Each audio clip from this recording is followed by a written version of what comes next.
Les archives de Radio Espérance. Vous aime, ô mon Dieu, et mon seul désir est de vous aimer jusqu'au dernier soupir de ma vie, jusqu'au dernier soupir de ma vie. Causerie avec un prêtre. Des émissions enregistrées au studio de Radio Espérance au sanctuaire de Ars. Aujourd'hui, une émission donnée le 28 janvier 2011.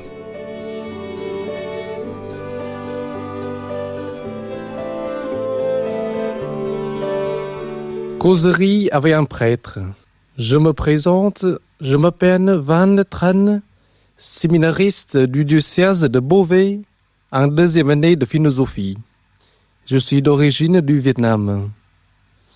Et ce soir, nous sommes très heureux d'accueillir le père Jean-Miguel Garric, qui vient du couvent dominicain de Toulouse. Peut-être, chers auditeurs, en vous maintenant, il y a des questions qui surgissent. Pourquoi notre invité de ce soir est-il un prêtre dominicain? Et est-ce que c'est par hasard? Je me permets de vous donner tout de suite la réponse.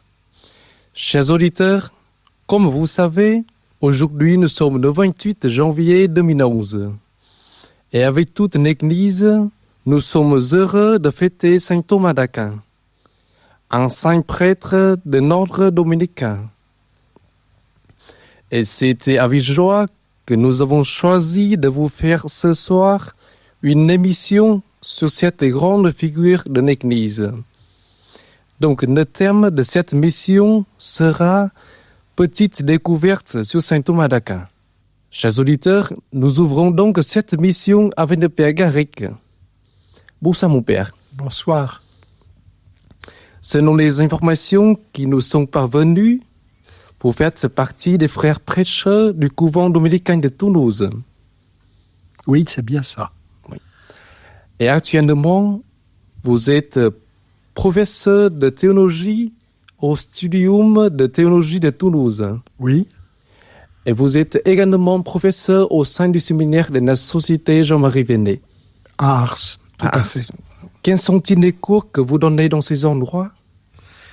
Alors, actuellement, je donne au Studium de Toulouse un cours sur la Trinité, chez les Pères de l'Église.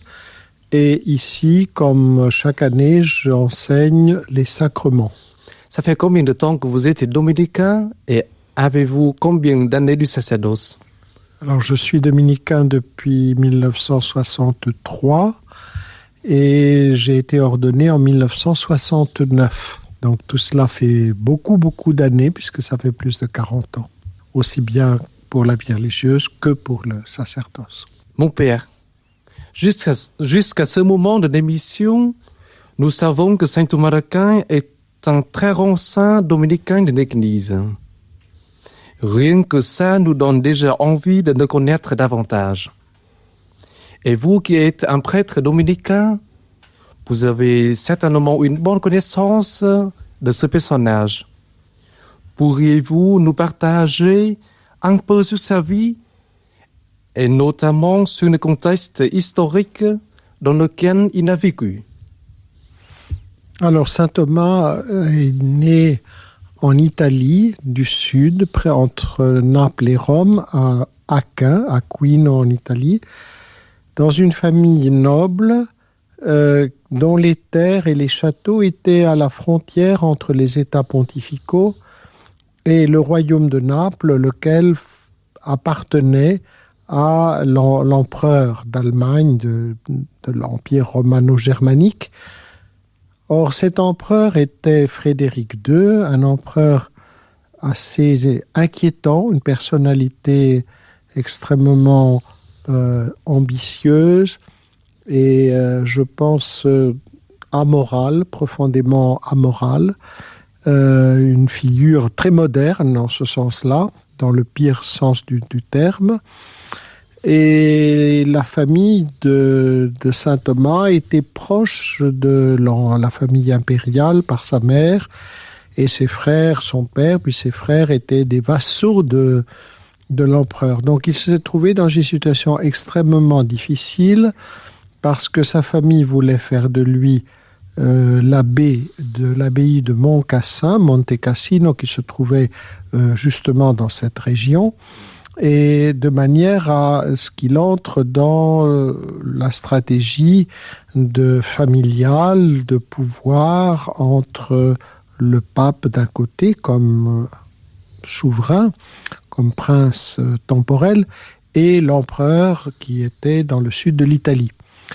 Et ça a été très dramatique puisque le pape a été obligé d'excommunier l'empereur au premier concile de Lyon en 1245, le déposer, mais l'empereur s'est révolté, il a essayé pour chasser le pape, de le tuer, et les frères de saint Thomas ont fait les frais de ces affrontements terribles.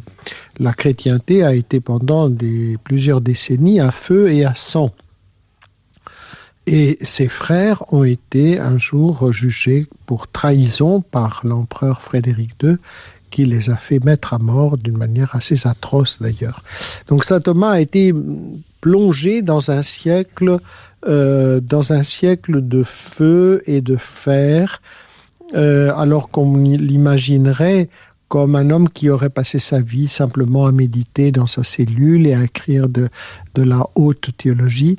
En fait, saint Thomas a vécu au milieu des guerres et toujours un peu sur les routes, parce qu'il a voyagé sans cesse, toujours à pied d'ailleurs, accompagné d'un âne, d'un autre frère et d'un âne. L'âne portait les livres et lui marchait. Et il a été de Naples à Rome, de Rome à Paris, de Paris à Cologne, et puis plusieurs fois la route entre Paris et Rome. Donc c'est une vie désinstallée, celle de saint Thomas, une vie mendiante et une vie au milieu du danger, de la guerre, des épreuves. Et est-ce que c'est une raison pour laquelle que saint Thomas d'Aquin a choisi notre dominicain? Alors justement, c'est très intéressant parce que sa famille l'avait placé comme tout jeune enfant, comme petit oblat, chez les bénédictins du Mont Cassin, justement dans la perspective d'en faire ensuite un abbé. Or, saint Thomas, pendant un temps où il a été étudiant à Naples, a connu les frères dominicains qui était un ordre qui était tout juste commençant, qui avait été fondé quelques décennies avant par saint Dominique, et qui était un ordre mendiant, un ordre qui n'avait pas du tout le prestige qu'avait à l'époque l'ordre bénédictin, la grande abbaye de Monte Cassino. Et donc il a déçu énormément sa famille en entrant dans cet ordre de mendiants, de va-nu-pieds, de gens qui allaient sur les chemins, et à tel point que la famille l'a fait enlever et enfermé dans un de leurs châteaux, et a introduit même une prostituée dans sa chambre pour essayer de l'éloigner de cette idée de devenir dominicain. Et il a dû s'échapper, il a réussi à s'échapper, puis il a fui à Paris, où il est entré dans l'ordre. Donc c'est une vie aventureuse, désinstallée, précaire, et pas du tout ce qu'on pourrait imaginer d'un homme protégé dans un cloître. Ça, c'était la vie bénédictine, et encore même la vie bénédictine était très menacée, puisque l'abbaye de Montcassin a été assiégée par les troupes de Frédéric II, brûlée, et les moines ont dû fuir. Donc c'était une époque terriblement dure, comme on ne l'imagine pas. On a souvent l'idée que le Moyen-Âge était un moment paisible, où tout le monde était chrétien, et que donc ça devait forcément bien se passer. En fait, c'était beaucoup plus compliqué que ça.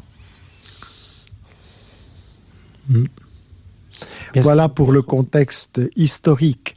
Et alors, saint Thomas a été entre deux princes temporels. Le mauvais, c'est Frédéric II, le tyran, le despote, et à côté de cela, en face, il y avait un très grand roi saint qui était Saint Louis, roi de France. Et saint Thomas était très très proche de Saint Louis. L'a conseillé, il était à la cour souvent. Il y a des anecdotes qui se passent à la table de Saint Louis où saint Thomas était assis à Paris. Donc, vous voyez, il y avait de très belles choses et des choses en même temps très sombres aussi à ce moment-là. Donc, c'était pas toujours facile pour saint Thomas d'Aquin de vivre dans ce contexte. Pas facile du tout. Parfois, on se plaint que nous vivons une époque difficile. Eh bien, quand on va voir de près les autres époques de l'Église, on se rend compte qu'elle n'était pas facile non plus. Merci mon père. Comment le talent de saint Thomas d'Aquin a été découvert dans l'ordre des Dominicains? Pardon, comment? Comment le talent de saint Thomas d'Aquin? Son talent, alors, il a été remarqué par celui qui a été son maître, qui est un autre grand saint, un autre grand docteur dominicain, qui était saint Albert le Grand. Saint Albert le Grand, auprès de qui saint Thomas a étudié à Cologne pendant plusieurs années. Et saint Thomas était un homme très humble. Il était corpulent et paisible, pacifique, et il parlait très peu. Il ne devait pas avoir forcément une élocution très facile. Et donc, ses compagnons dominicains qui étudiaient avec lui auprès de saint Albert se moquaient de lui et disaient qu'il était le bœuf muet. Il l'appelait le bœuf muet. Bœuf parce qu'il était fort, il était corpulent. Ouais. Et saint Albert, un jour, les a repris. Et il leur a dit, vous savez, le jour où ce bœuf va mugir, la terre va retentir de sa parole. Donc, saint Albert avait perçu toute la profondeur de cet étudiant qui était très discret, très humble, très modeste, qui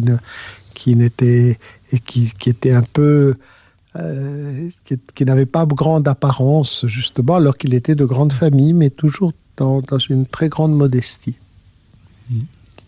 Donc, c'était vraiment une parole prophétique. Saint Albert a eu une parole prophétique, oui, qui a été recueillie dans la chronique des dominicains de l'époque, bien sûr. Merci mon père de nous avoir fait découvrir la vie de saint Thomas et surtout le contexte historique de son époque. Mais selon ce que vous avez dit, il y a une chose que j'admire beaucoup. Ce que saint Thomas n'a vécu que pendant environ 50 ans, ce qui n'est pas beaucoup. Cependant, comme nous savons que 49 ans après la mort, il a été canonisé. Et puis, il est toujours considéré comme un des principaux maîtres de la philosophie scolastique et puis de la théologie catholique. Apparemment, c'est un grand intellectuel. Je pense qu'il devait nous laisser une grande fortune avec des grandes œuvres ou réflexions. Pourriez-vous nous faire un petit panorama sur ces œuvres, sur ce qu'il nous a laissé? Alors, ces œuvres sont liées beaucoup à son enseignement, qui a été l'enseignement de la théologie. On a dit que, donc, je viens de dire que saint Thomas a étudié avec saint Albert le Grand à Cologne, mais ensuite il est revenu à Paris. Et là, il est devenu jeune maître, jeune bachelier, enseignant, donc commençant à enseigner la théologie.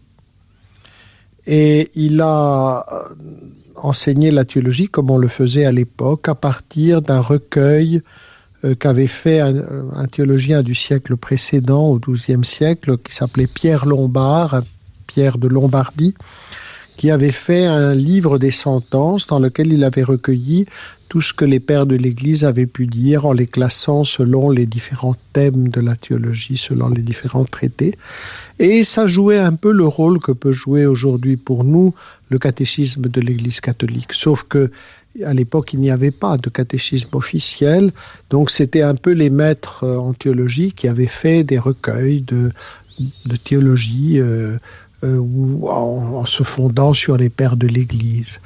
Et donc les jeunes professeurs de théologie enseignaient d'abord en commentant les sentences, un petit peu comme aujourd'hui, moi-même, quand je fais cours ici au séminaire d'Ars, je pars souvent du catéchisme de l'Église catholique pour faire ensuite les développements théologiques, les clarifications et les excursus et les développements qui s'imposent. Donc lui le faisait à partir du livre des sentences, et on a son œuvre de jeunesse qui est le commentaire des sentences de Pierre Lombard.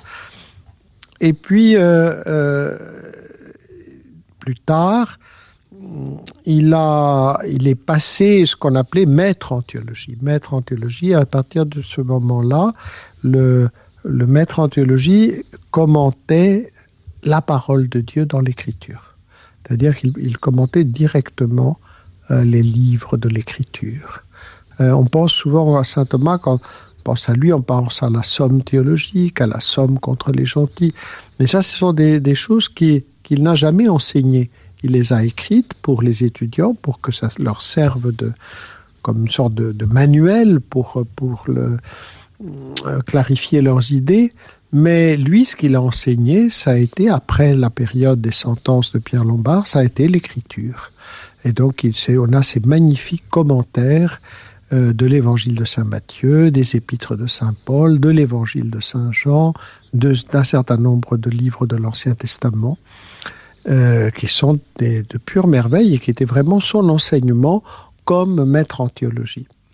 Et puis, il faisait, bien sûr, il a fait ces grandes synthèses que sont la somme de théologie et la somme contre les gentils, mais qu'il concevait pas tellement comme un cours de théologie, mais comme une sorte de livre que l'étudiant en théologie devait avoir sans cesse, auquel il devait sans cesse se référer pour y voir plus clair. Mais il n'a pas fait que ces grandes sommes, il a su aussi faire des livres de catéchèse pour adultes, théologie catéchétique pour son cher frère Réginald, qui était le Réginald de Piperno, qui était son compagnon, son socius, on dit dans l'ordre dominicain, celui qui l'accompagnait dans tous ses voyages, et qui prenait en note tout ce qu'il écrivait. C'est prodigieux ce que saint Thomas a pu écrire en si peu de temps, finalement, la quantité d'œuvres, et tout ça dans une vie où il était très souvent sur les routes. Il a beaucoup voyagé, et toujours à pied. N'oublions pas qu'il faisait tous ses trajets à pied. Oui, et une chose qui est assez étonnante, oui, comme saint Thomas a vécu dans une société purement chrétienne, purement catholique, on peut dire, mais pourquoi il a écrit beaucoup sur Dieu, sur les traités de Dieu, tout ça, oui. C'est un peu étonnant, oui, je crois.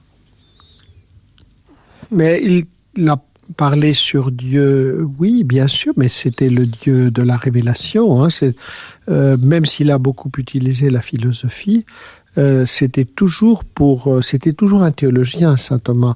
Sa philosophie était toujours au service de la théologie. Et donc, c'est le Dieu dont il veut parler, c'est toujours le Dieu de Jésus-Christ, c'est le Dieu de la Bible. C'est pas une pure spéculation intellectuelle. C'est toujours au service de la vérité révélée.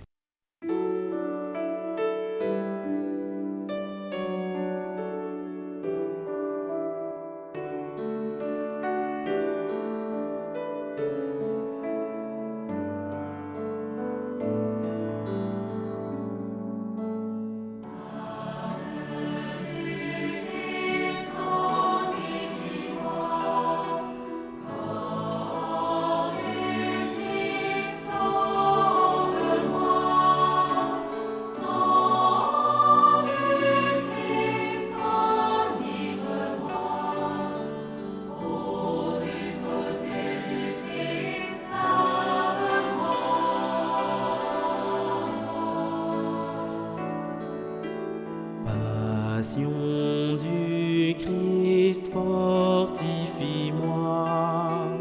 Ô bon Jésus, exauce-moi. Dans tes blessures, cache-moi. je sois séparé de toi.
Vous écoutez la rediffusion d'une émission Causerie avec un prêtre donnée le 28 janvier 2011.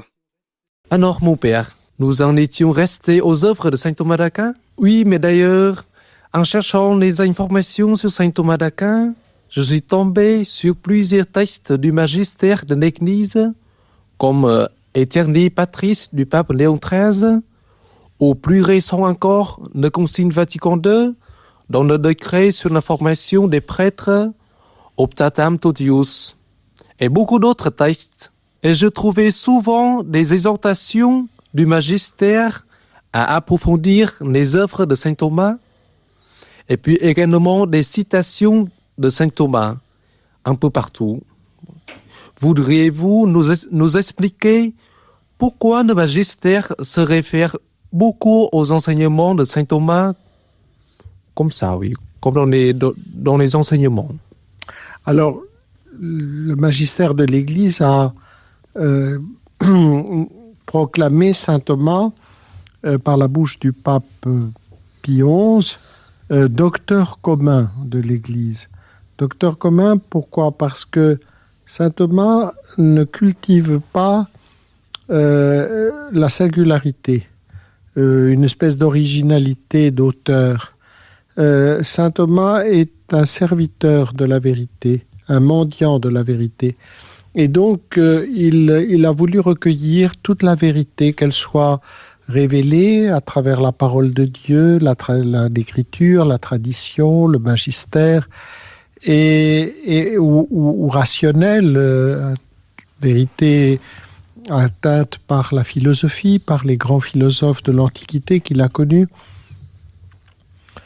Et donc, saint Thomas est un docteur commun, c'est-à-dire qu'il c'est pas un auteur original, que c'est quelqu'un qui fait une œuvre ecclésiale et dans laquelle l'Église s'est reconnue, et encore dans laquelle elle puise encore, en particulier l'équilibre entre la foi et la raison. C'est ce que a rappelé aussi le pape Jean-Paul II dans l'encyclique Fides et Ratio, foi et raison, qu'il a publié en 1998, et dans laquelle saint Thomas est très recommandé justement par son grand équilibre entre foi et raison, entre révélation et connaissance naturelle. Merci mon père, oui. Bien, avant saint Thomas d'Aquin, il y avait sûrement d'autres grandes figures sur lesquelles l'Église s'appuyait. Et comment saint Thomas d'Aquin a pu se situer entre ces grandes figures? Alors, la grande figure parmi les pères de l'Église, saint Thomas a beaucoup aimé les pères de l'Église, d'Orient et d'Occident, mais évidemment, incontestablement, celui qu'il connaît le mieux, qu'il a formé le plus profondément, c'est l'immense Saint Augustin, que saint Thomas cite très très très souvent. Et je pense aussi que saint Augustin a donné à saint Thomas ce sens, je dirais, mystique de la connaissance. Pour saint Augustin, la connaissance n'a pas son but en elle-même. La connaissance est faite pour l'amour. On doit connaître pour aimer. Et toute cette étude que saint Thomas fait de la parole de Dieu à travers l'écriture, à travers les pères de l'Église, à travers les textes des conciles, du magistère, a pour but de conduire à une meilleure connaissance de Dieu pour mieux l'aimer. Connaître pour aimer. C'est vraiment, je pense, la grande intuition de saint Augustin, en tout cas le grand élan qui traverse son œuvre, au point qu'il dit à un certain moment « Donne-moi un cœur qui aime et il comprendra ce que je veux dire ». Eh bien, je crois que saint Thomas a été très profondément augustinien en ce sens-là, que tout son effort de connaissance était dirigé, ordonné à un meilleur et un plus grand amour. Mais j'ai l'impression que commencent à arriver des questions des auditeurs. Alors oui. Peut-être qu'il faut que nous y prêtions un peu attention à l'une ou à l'autre. Oui, mon père. Oui, j'ai reçu déjà quelques questions, c'est vrai, oui. Par exemple, de Madame Martelet. Voilà. Elle vous pose une question comme ça. Est-ce qu'il y a des correspondances entre saint Thomas et saint Louis, roi de France? Non, il n'y a pas de correspondance, mais ce qui nous reste, c'est un certain nombre d'anecdotes qui montrent données par des contemporains, qui montrent saint Thomas à la cour du roi Saint-Louis, partageant parfois la table du roi, et donc étant susceptible de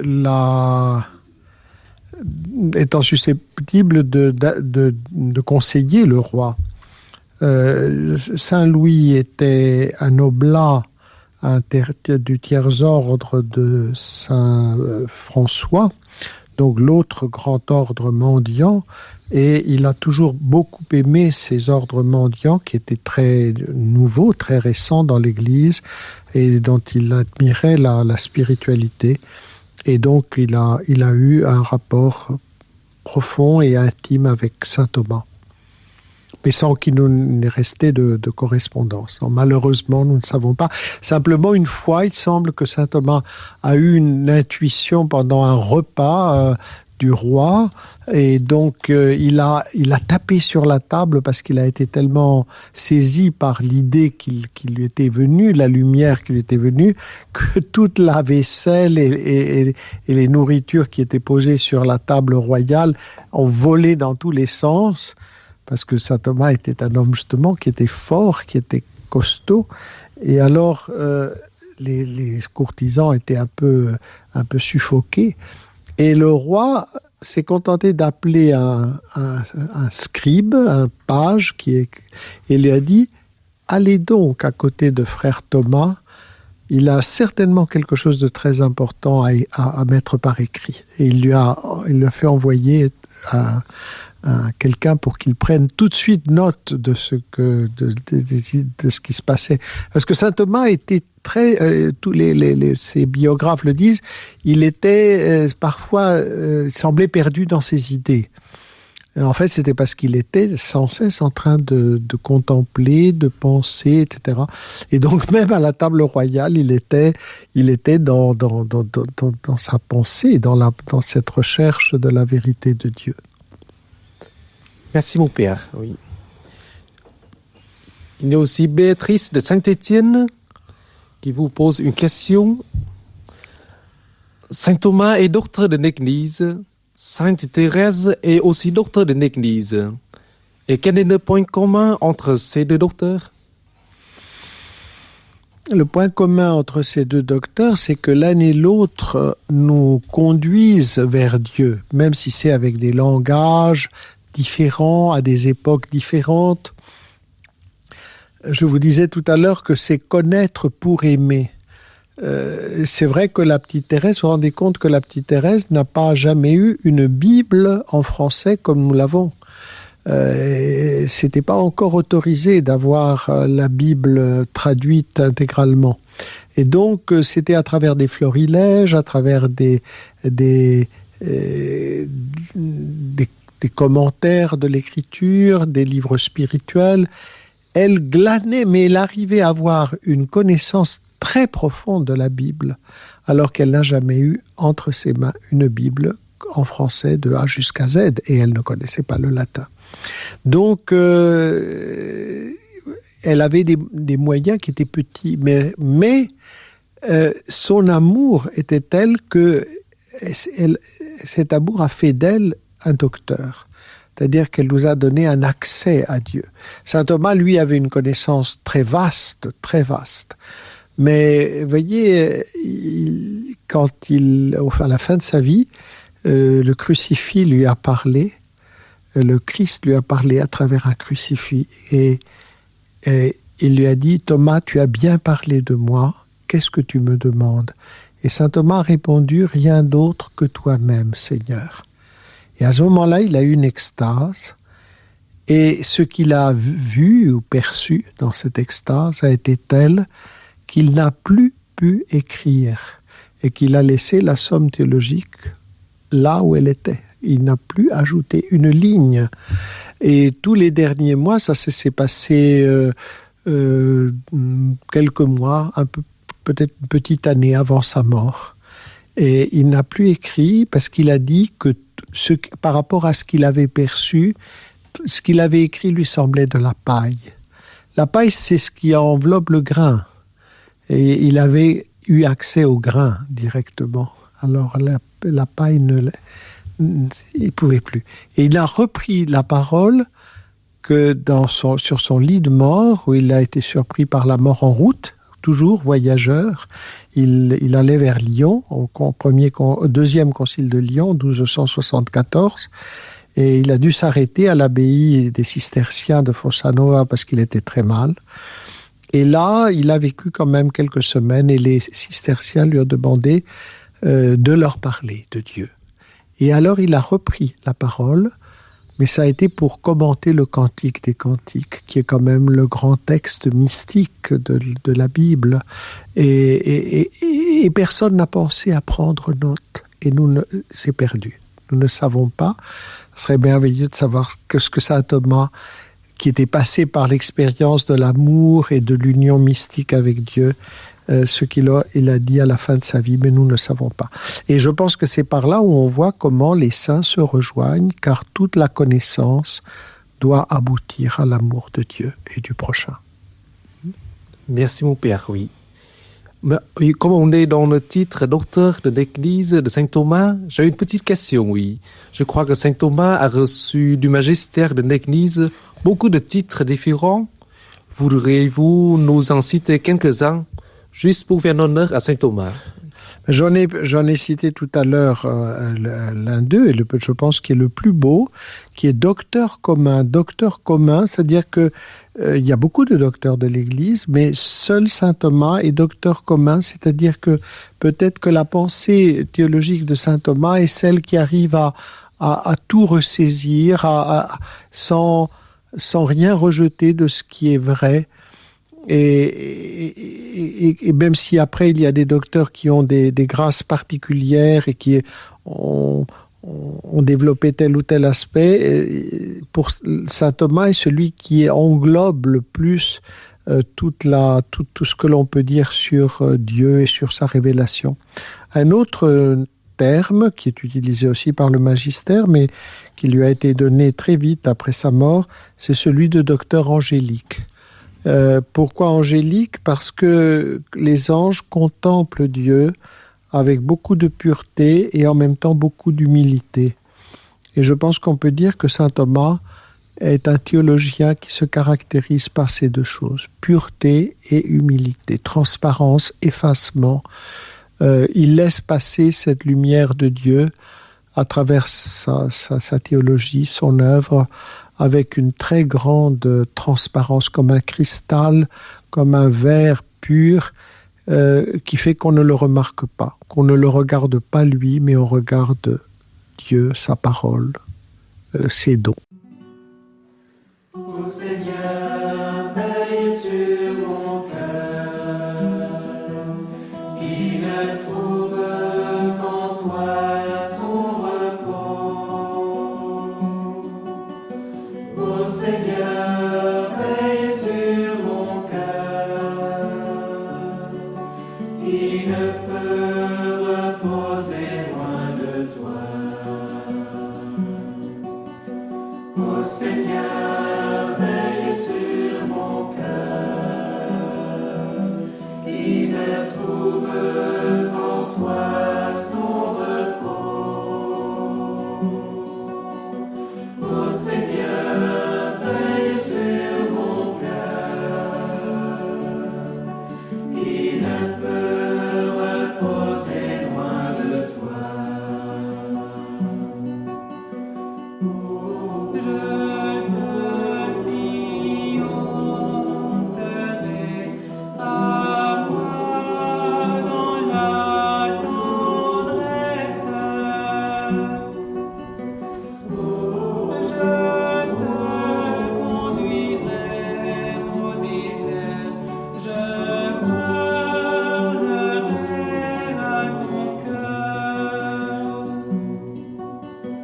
Ô Seigneur, veille sur mon cœur,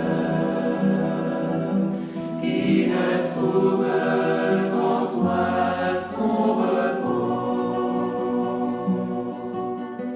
Ô Seigneur, veille sur mon cœur, qui ne peut reposer loin de toi.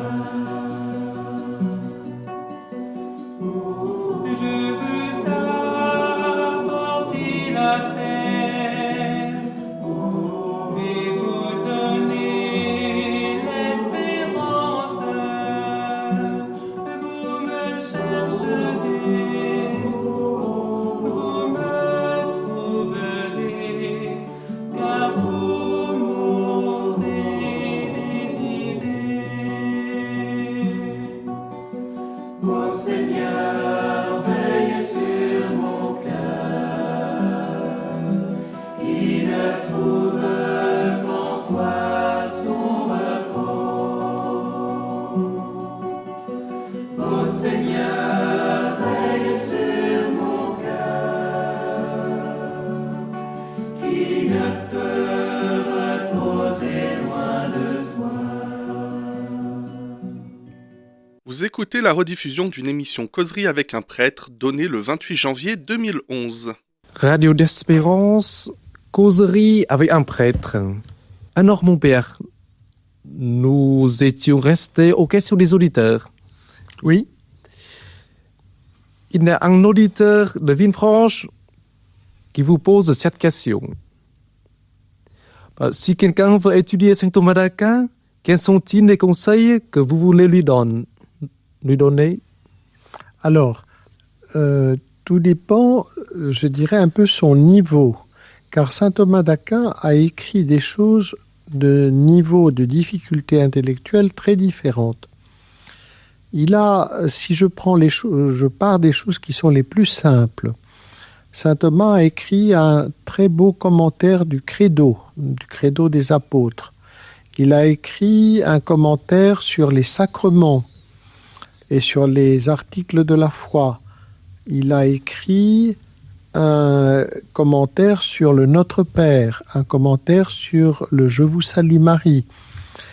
Tout ça, ce sont des petites conférences qu'il faisait pour les laïcs, au couvent de Naples en particulier, et qui ont été traduites et qui sont publiées aux nouvelles éditions latines, traduites par les moines de Fongombo Ce sont des textes de saint Thomas qui sont très beaux et qui permettent de commencer à découvrir saint Thomas. Ensuite vient un commentaire du Credo beaucoup plus développé, qui est déjà un peu du niveau de ce que nous avons dans le catéchisme de l'Église catholique, qui a été aussi traduit et publié aussi dans ces mêmes éditions, nouvelles éditions latines, et qui s'appelle un abrégé de la foi chrétienne. Et là, il y a déjà quelque chose de beaucoup plus fouillé, mais encore qui n'est pas de grande technicité et qui est accessible par un large public cultivé. Et du même niveau aussi sont ces commentaires bibliques qui sont accessibles aussi par un grand public chrétien aujourd'hui et qui ont été traduits et publiés aux éditions du Cerf. Et enfin viennent alors les grandes sommes, la somme contre les gentils qui a été publiée chez Flammarion et qui en 4 volumes de poche, très, très accessible, avec de très belles notes, une très belle traduction.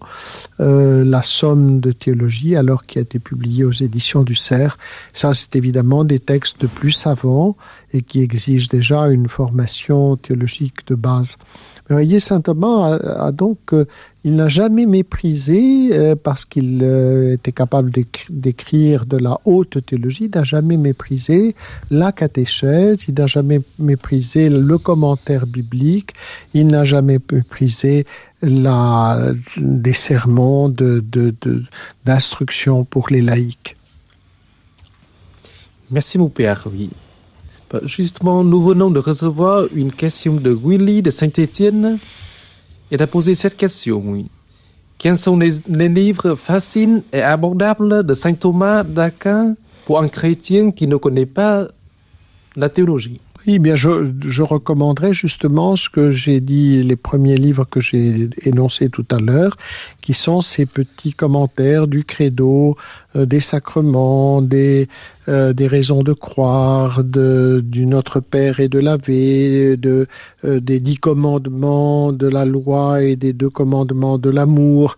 Tout ça, ce sont des petits livres qui sont traduits en français et qui sont publiés aux nouvelles éditions latines et qui sont tout à fait accessibles. Merci mon père, oui.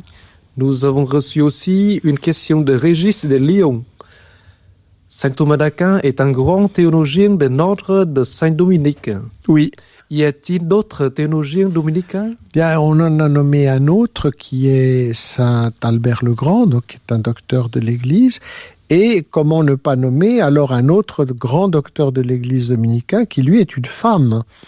C'est Sainte Catherine de Sienne, qui a été déclarée docteur de l'Église par le pape Paul VI en même temps que Sainte Thérèse d'Avila, et qui est une théologienne mystique, mais de très très grande théologienne. Je dirais que il faut compléter saint Thomas, la théologie de saint Thomas, qui est une théologie objective, parfois même une théologie spéculative, avec une grande rigueur conceptuelle. Il faut le compléter par la théologie mystique de Sainte Catherine de Sienne, en particulier par son très grand livre qui s'appelle Le Dialogue, qui est un dialogue spirituel avec le Christ. C'est un livre où elle médite sur la providence de Dieu, la manière dont Dieu conduit nos vies vers lui. Merci mon père, oui. Il y a une autre question qui nous est venue. C'était, selon vous, qu'est-ce qu'il faut faire pour conserver les œuvres de saint Thomas d'Aquin dans l'Église d'aujourd'hui, surtout face aux théories philosophiques et théologiques modernes? Vous voyez là, ce qui est très beau, c'est que la pensée de saint Thomas d'Aquin n'est pas du tout un système clos. Je dirais que la pensée de saint Thomas d'Aquin est capable d'assumer, d'intégrer toutes les parcelles de vérité que l'on peut trouver dans toutes les formes de pensée.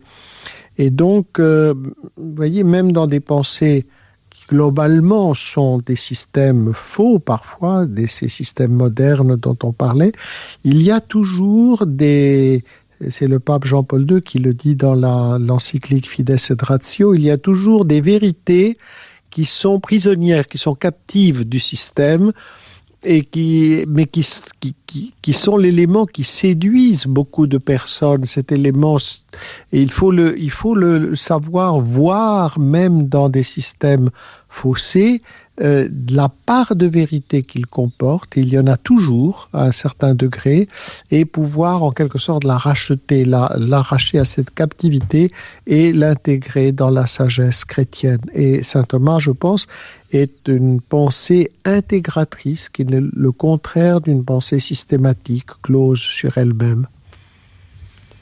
Merci mon père, oui. Il y a une autre question comme ça, oui. Mon père, oui, selon quelques documents sur la vie de saint Thomas, ses œuvres ont été condamnées pas loin après sa mort. Oui. Pourriez-vous nous expliquer un peu ce qui se passait à cette époque-là? Alors, saint Thomas s'est servi d'un philosophe païen qui est Aristote, et qui est un philosophe qui part de l'expérience sensible des choses de ce monde, et qui donc, cela semblait choquant à certains qui considéraient que la pensée d'Aristote ne pouvait pas servir à la théologie. Et donc saint Thomas a fait vraiment une grande œuvre innovatrice en utilisant Aristote, philosophe rigoureux, mais philosophe peu mystique, ce n'était pas un philosophe religieux. Et donc ça a choqué certains qui ont obtenu la condamnation non pas de saint Thomas, mais de certaines thèses qui pouvaient sembler, impliquer la pensée de saint Thomas. Vous savez, quand il y a un très grand esprit, comme ça a été le cas chez saint Thomas, il suscite parfois des admirations de gens qui en font la caricature, qui font la caricature de sa pensée. Et saint Thomas a eu des gens qui ont caricaturé sa pensée par excès, qui en ont donné une version infidèle au fond.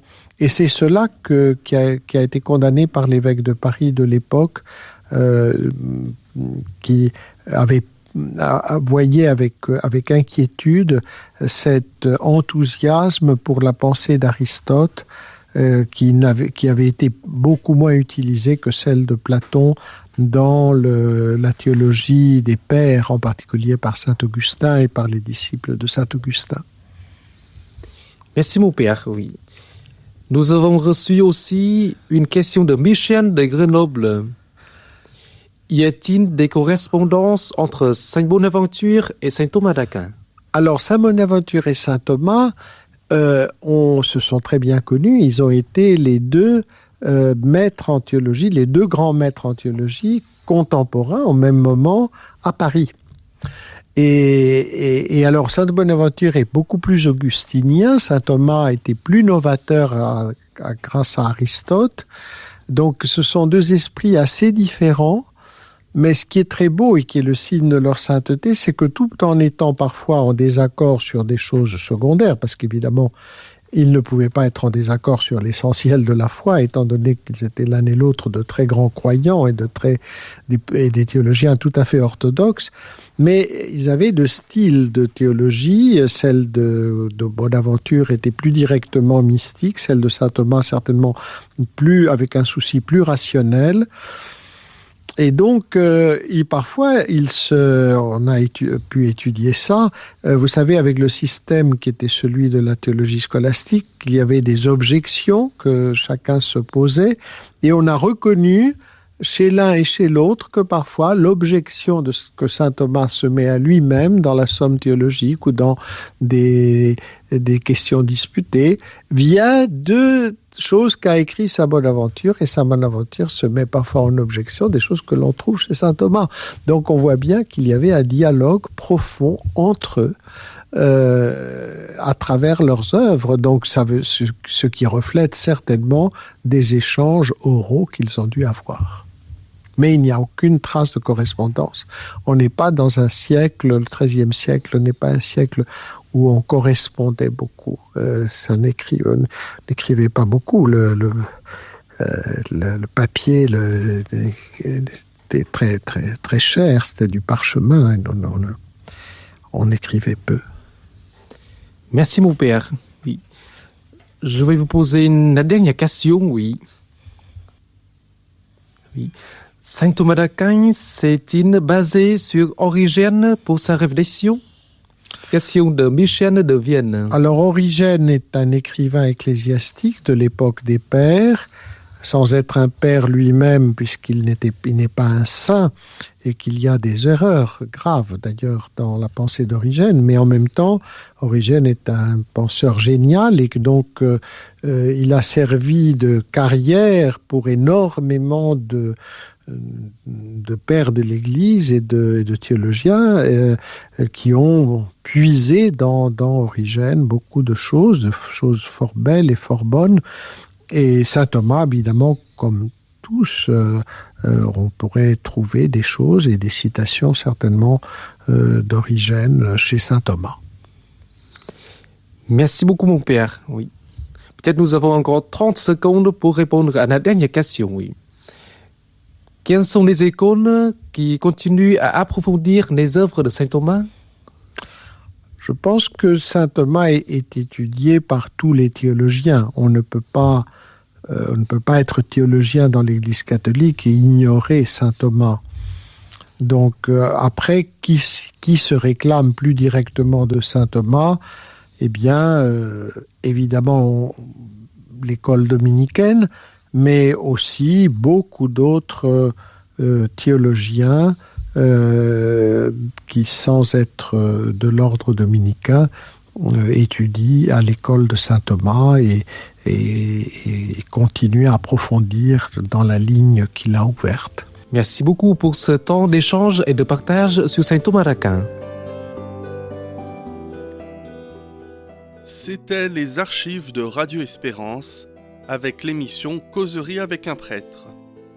Des émissions enregistrées au studio de Radio Espérance au sanctuaire de Ars. Je vous aime, ô mon Dieu, et mon seul désir est de